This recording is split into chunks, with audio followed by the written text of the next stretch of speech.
Io sono venuta qui perché per quanto riguarda previdenza so molto poco, visto che tra qualche mese dovrei entrare nel mondo del lavoro, ho detto meglio che vado a informarmi per capire qualcosa di più. Visto che mi manca ancora un anno di studi, ho detto è meglio prevenire che curare. Lo sportello Infofuturo nasce con dei primi contatti avuti con l'Università Ca' Foscari a maggio di quest'anno, ma segue in realtà un lungo progetto che Solidarietà Veneto ha messo a punto fin dal 2009, aprendo una collaborazione sia con le scuole superiori, sia con le scuole medie e inferiori e anche appunto con l'università.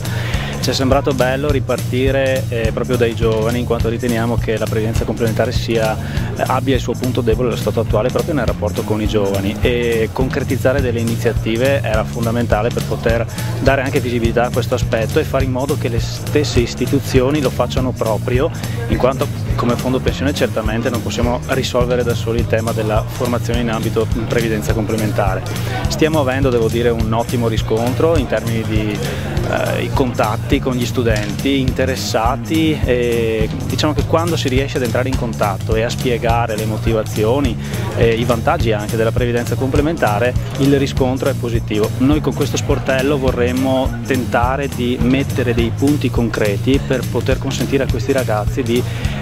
avviare un percorso di lavoro e previdenziale con un minimo di ottimismo e di consapevolezza di quello che potranno avere anche in futuro con la previdenza complementare. State pensando alla vostra pensione? Beh, non avendo ancora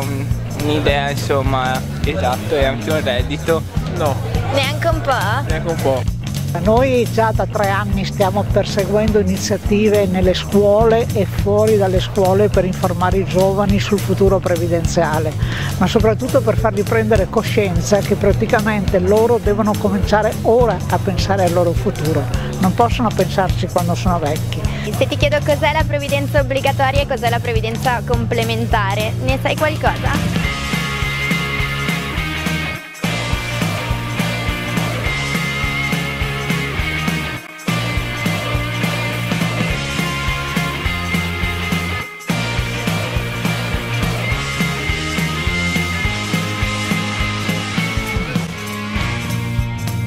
I ragazzi devono capire che non potranno godere di pensioni pubbliche nella stessa misura in cui nonni o genitori hanno goduto, quindi ci sarà una situazione molto meno generosa di quanto accadeva in precedenza. I ragazzi pensano che è un tema di cui ci si occupa quando si lavora o quando si è prossimi alla pensione, ma anche chi non lavora dovrebbe porsi questo tema, questo problema, e cominciare subito a mettere da parte nella forma più efficiente, che appunto è quella di un fondo pensione, quello che può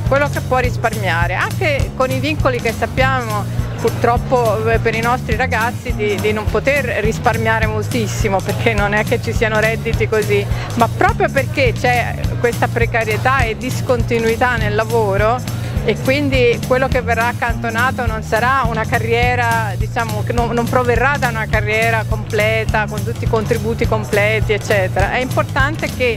i buchi vengano in qualche modo coperti da un secondo pilastro, perché prima si comincia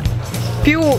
si può diluire il costo di questa operazione e migliori sono le condizioni che si ricevono al momento del pensionamento. Nell'ambito di questo progetto abbiamo organizzato negli anni passati il mese della previdenza nella provincia di Treviso, nella provincia di Belluno, dove all'interno di questi mesi della previdenza abbiamo avuto iniziative con scuole superiori organizzate insieme ai professori. Ora abbiamo in atto il mese della previdenza nella provincia di Vicenza.